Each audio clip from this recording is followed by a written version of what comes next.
Senator Kim. Yeah, thank you, Chair. Mr. Hurley, I wanted to just start with you. If you're confirmed, you oversee FinCEN, the Financial Crimes Enforcement Network. In your opening statement, you said that part of the role that you'll have is disrupting and dismantling the financial networks that support terrorist groups, organized crime, including nations that threaten our national security. So right now we're having before this committee sort of bipartisan talks about cryptocurrency, stablecoin. I want to ask if you have concerns about North Korea, drug cartels, other types of organizations like that from utilizing cryptocurrencies and stablecoin. Thanks very much, Senator, and also very much enjoyed our conversation. I absolutely share the concern on the use of crypto. I mean, obviously, our adversaries. Anytime we use any tool, they're as I described, they're fairly sophisticated, and they're going to find a way around it. And we can see obvious examples. The recent headline stories. I'm not in the building yet, so I haven't had a chance to dig deep in the intelligence. But it seems very clear that the DPRK was able to take well over $1 billion in crypto, and it sounds like they've successfully laundered it through the blockchain. And look, as I talk to colleagues on the other side of the aisle, industry, I mean, people are recognizing this is a problem. Industry doesn't want this to be something that puts a stain upon their technology. One idea that came up is trying to get FinCEN to be able to take a bigger role here, in particular, when it comes to allowing illicit actors from being able to access mixers, other types of anonymization tools. Does that sound like a potential place where FinCEN can get engaged in?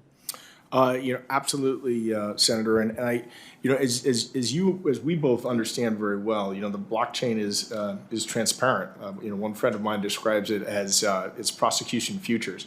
With some basic network analysis, you can figure out the source of pretty much anything on the blockchain, and so it does make sense to me that the key for us is the off-ramps, and FinCEN's right at those off-ramps. Well, you have that transparency until you have technologies like mixers that can add that anonymity that allows for some of these types of illicit actors. Do you agree with that? Absolutely, but at the end of the day, there's still IP addresses, and so I think actually with good application of network analysis, at some point it leaves the blockchain. And exactly to your point, sir, us having the tools in place to catch it at the moment it's trying to get into our financial system and pollute it, or be used by weapons proliferators, by terrorists. I think that's the big opportunity for us. So that's something you'll work with me on? Absolutely. Okay. Look, also you'd be overseeing OFAC, and a lot that we're trying to gather in terms of our ability to use sanctions and what role that plays. Right now, one place in particular I've been trying to get some greater sense of in terms of what comes next is with regards to Syria. So I wanted to ask you if you believe a sanctions regime, the framework that we have in place with respect to Syria should be updated to reflect the new political realities on the ground from the collapse of the Assad regime. Well, I think the phrase that you use in our conversation is that we have a moment here in Syria and the Middle East broadly, and I completely agree. Hopefully we can get to the best possible outcome.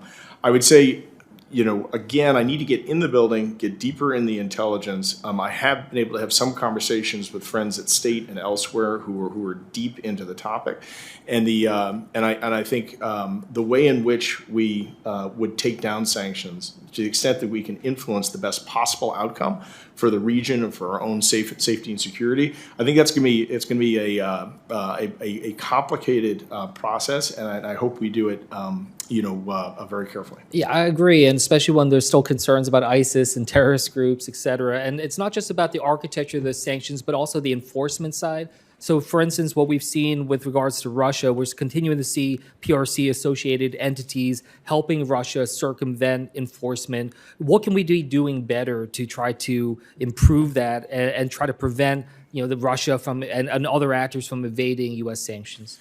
Yes, sir. And the discussions that I've had with, and it's been great to get a chance to meet the folks across the silos of TFI. And I think certainly what I'm hearing as a consensus is that it doesn't matter what sanction you claim to have in place. It's the aggressiveness with which you follow up on the sanction. Correct. And I think of the example, the game whack-a-mole. Mm-hmm. Anything you do, there's going to be a counter response to it. My sense is we look at the difference between the huge success of the maximum pressure campaign on Iran, for instance, in Trump 1, and the leakiness of it that we've seen over the last 4 years. It's not so much the specific sanctions, it's the aggressiveness of the follow-up with our foreign partners, with the banks, and then just being very diligent about, all right, we reflag that tanker, we've got to do the next tanker, it's one step at a time.